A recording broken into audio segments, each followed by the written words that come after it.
It was December 7th. We were in our very first Christmas rehearsal for services. If you've ever worked in church ministry, especially creative arts ministry, you know that Christmas is not casual. Christmas is the Super Bowl. Weeks of preparation, rehearsals, details, music, all the creative elements, the lighting, the transitions, everything matters. And we were just getting started with our rehearsals.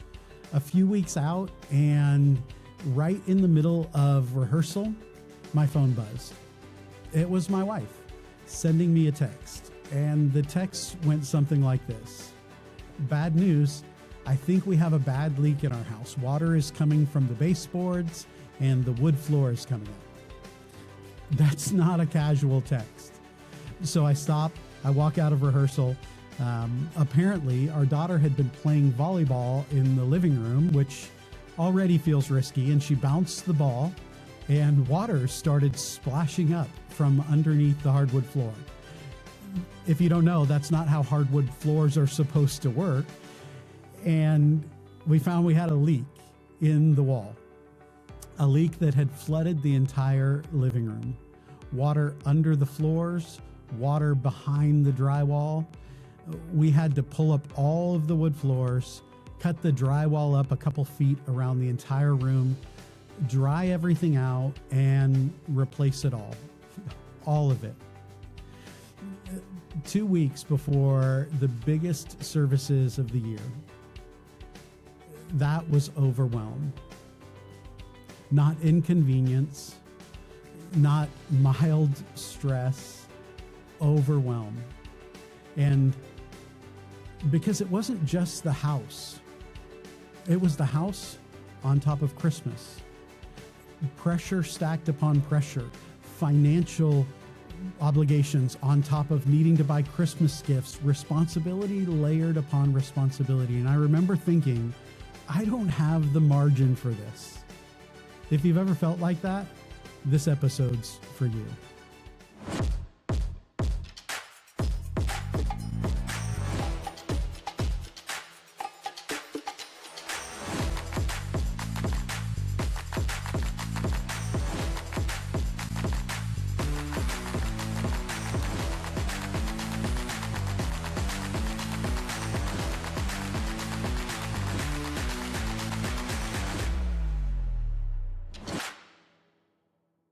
Welcome to Faith in the Friction, a podcast about finding strength, resilience, and hope in difficult places. I'm Sean, and today we're talking about something that almost all of us experience, but rarely slow down enough to name, and that's overwhelm. There's a verse in Psalm 61 that says, "When my heart is overwhelmed, lead me to the rock that is higher than I." I love that verse, because it doesn't pretend that the heart isn't overwhelmed. It simply says when it is, not if, but when it is. Let me just tell you, that December felt like that. My heart was overwhelmed. Not because the house mattered more than anything else, because it was one more thing, one more weight that I had to carry. One more demand that was put on me, one more problem to solve. And sometimes overwhelm is not about one catastrophic event. It's about cumulative pressure. It's about life stacking. And when life stacks, we feel pressed. There's another passage that has stabilized me and steadied me in seasons like that. It's in 2 Corinthians chapter 4. And Paul describes what it looks like to live under pressure. He talks about being pressed, perplexed, struck down. But he also describes what we are not. We're not crushed. We're not abandoned. We're not destroyed. And I think that's one of the most important distinctions we can make when life begins to feel heavy, because pressure is real, but pressure is not the same thing as collapse. Before we walk through what Paul says about pressure, it's worth slowing down a second and asking, what does overwhelm actually look like in real life? Because most of the time, it doesn't look dramatic. It doesn't look like falling apart. It looks subtle. Sometimes overwhelm looks like irritability. You snap at someone and you later think, that wasn't really about them. Sometimes it looks like exhaustion that sleep doesn't fix. You wake up tired. You go through the day tired. You go to bed tired. Sometimes overwhelm shows up as a mental fog, decision fatigue. You stare at an email longer than you should because your brain feels full. Sometimes it looks like emotional withdrawal. You're present physically, but you're internally distant. You care, but you don't have enough energy to show it the way you want to. And here's what's tricky. High capacity people hide overwhelm very well. Responsible people keep producing. Leaders keep leading. Parents keep parenting. Professionals keep performing. You can look steady on the outside while feeling compressed on the inside. And that word, compressed, it's important because pressure compresses. It pushes in from all sides. And if you don't name it, then you start assuming something is wrong with you. But pressure isn't a personality flaw. It's often a sign that you're carrying something significant. And that's why Paul's language matters so much. He doesn't deny the pressure, he acknowledges it. But he refuses to let pressure determine the outcome. There are seasons when we feel pressed in on every side. Deadlines, expectations, family responsibilities, financial concerns, health issues, leadership decisions, all of these things, it can feel like there is no open space, no margin, no time for relief. But being pressed is not the same as being crushed. Pressed means there's weight on you. Crushed means there is no strength left. And sometimes what overwhelms us is not that we are crushed, but that we assume we are. We assume that pressure means failing. We assume that weight means we're fragile. But pressure often reveals strength we didn't know we had. It doesn't eliminate discomfort. It clarifies resilience. When my house flooded 2 weeks before Christmas services, let me tell you, I felt pressed, but I wasn't crushed. It didn't break me, it stretched me. And there's a difference. Paul also talks about being perplexed. And that word's important because perplexed means confused. It means unsure, not knowing what to do next. And overwhelm often feels like that. It often feels like confusion. You don't know where to start. You don't know what to fix first. You don't know how everything will resolve. And in those moments, confusion can start to feel like despair. But they're not the same thing. Confusion is temporary. Despair is surrendering hope. And sometimes the most faithful thing you can do is to admit, I don't know what to do, without deciding nothing will ever work. Perplexed does not mean hopeless. It means you're still in the process, that you're searching for something to solve what has hit you unexpectedly. There's seasons that hit you unexpectedly. A diagnosis, a financial setback, a relational fracture, a flooded living room on Christmas, before Christmas, something that knocks you off balance. That moment can feel devastating. But being knocked down is not the same as being destroyed. Being struck down means that something has impacted you. Being destroyed means there's nothing left. And sometimes what we need most in overwhelm is to remember that we are still standing, even if it's wobbly, even if it's tired, even if it's not anything like graceful. You are still here, still breathing, still moving forward. And that matters. Overwhelm is not the verdict. It's a signal. It's a signal that you're carrying something significant. It's a signal that you need support.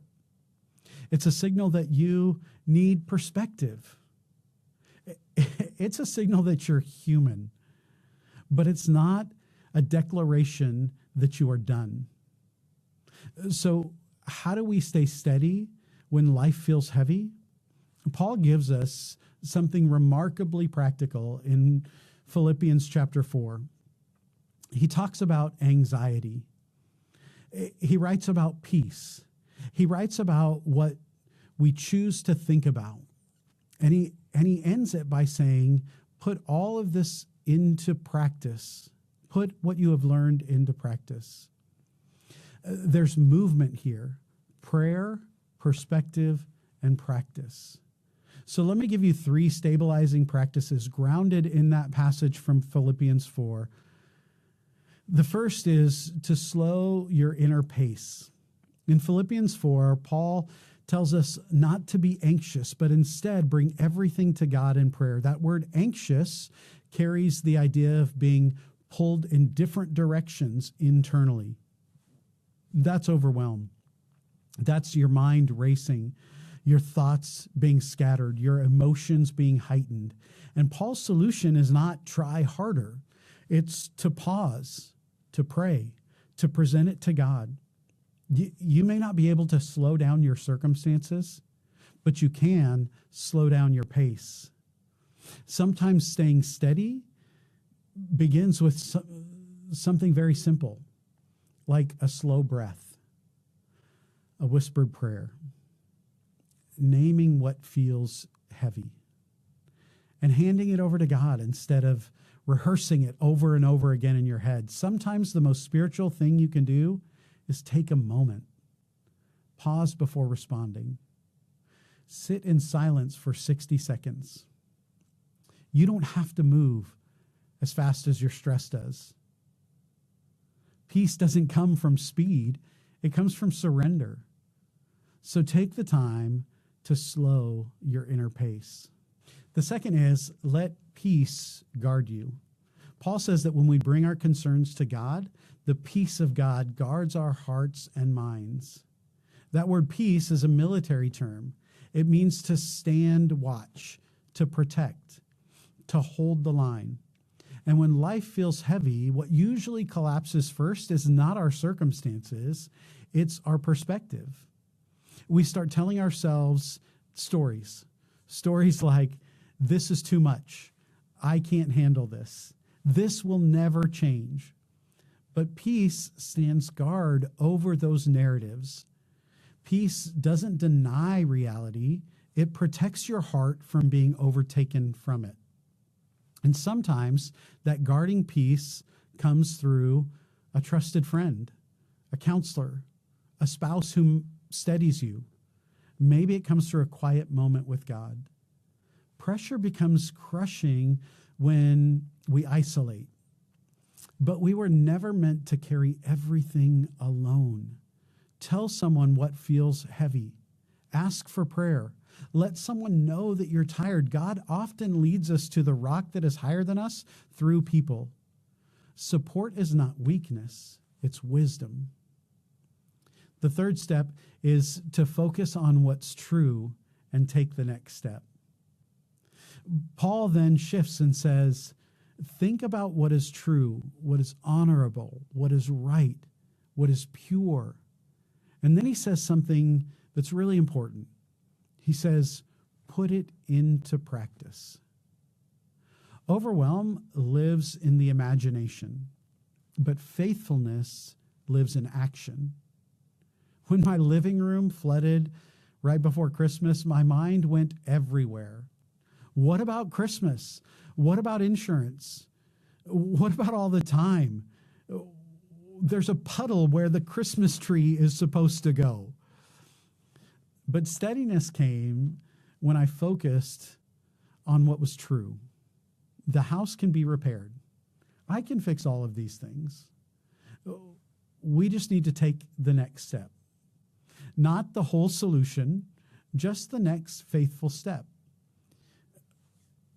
Overwhelm thrives in the abstract.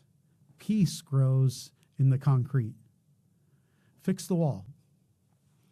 Call the homeowner's insurance. Cut out the drywall.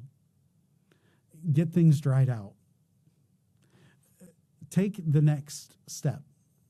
Sometimes the next faithful step is just small. It's one conversation, one decision, one prayer, one act of obedience. That's enough for today. Being pressed doesn't mean being crushed. And being perplexed doesn't mean being hopeless. Being struck down doesn't mean being destroyed. And staying steady is not about eliminating pressure. It's about grounding yourself in prayer, letting peace guard you, and taking the next faithful step. You don't need strength for the whole season today. You need peace for the moment and courage for the next step. I remember standing in my living room after rehearsal, looking at the damage and realizing I can't control this situation, but I could control how I responded. I could panic or I could breathe. I could spiral or I could take one next step. The pressure doesn't change overnight. It didn't for me, and it won't for you, but I wasn't crushed. You may feel pressed right now, but that doesn't mean you're breaking. When my heart is overwhelmed, not if, when. When my heart is overwhelmed, lead me. Not rescue me instantly, lead me to the rock that is higher than I. Sometimes the rock isn't removal, it's stability. It's steadiness in the middle of it. Let me give you one more picture of what this looks like. Years ago, we had a 1986 Honda Accord. It had almost 300,000 miles on it. And when I say it wasn't in great shape, that's being very generous. Sometimes when I pulled up to a stoplight, smoke would drift up from underneath the hood, which I would just call personality, not a problem. One afternoon, I drove home from work and I pulled into the driveway. My wife was sitting on the front porch with our little baby daughter at the time, and I was so happy to see them. I got out of the car, I began to walk towards them, and she said, I think your car's on fire. And I responded very confidently, no, it just smokes sometimes, because that's what you say when you're in denial. She said, no, I really think it's on fire. So I turned around and she was right. It was on fire. Smoke billowing from underneath the hood in the driveway right next to the house. Now, in that moment, I didn't sit down and devise a long-term fire management strategy. I didn't start analyzing the mechanical reasons this might have happened. I didn't spiral about the cost of replacing the car. I told her, call 911. And then, probably to her horror, I jumped into the car to back it away from the house, because the only thing I knew in that moment was I didn't want it to catch our house on fire, and I needed to take the next step, get it away from the house. But she was calling 911, call for help. Let someone equipped to handle fire take care of the rest. That's what steadiness looks like. Not pretending the fire isn't real, not panicking about everything at once, just doing the next wise thing, and not trying to put out a car fire by yourself. Sometimes life feels like that. Something ignites, You didn't plan for it. You didn't expect it. You don't have a 3-year solution. You just need to take the next step. And sometimes the next step is to call for help. If life feels heavy right now, you are not weak. You are not failing. You are not falling apart. You may be pressed. You may be perplexed. You may feel knocked down. But it's not the same thing as being crushed. Not the same thing as being abandoned. It's not the same as being destroyed. You don't need strength for the whole journey today. You need enough faith to help you take the next step. Enough strength to go forward. Slow your pace. Don't carry it alone. Take the next faithful step. And trust that even under pressure, you are being held. You are not alone. Thank you for listening to Faith in the Friction. If this episode encouraged you or inspired you, share it with someone who might need that kind of strength in their lives. Take care of yourselves, and we'll see you next time.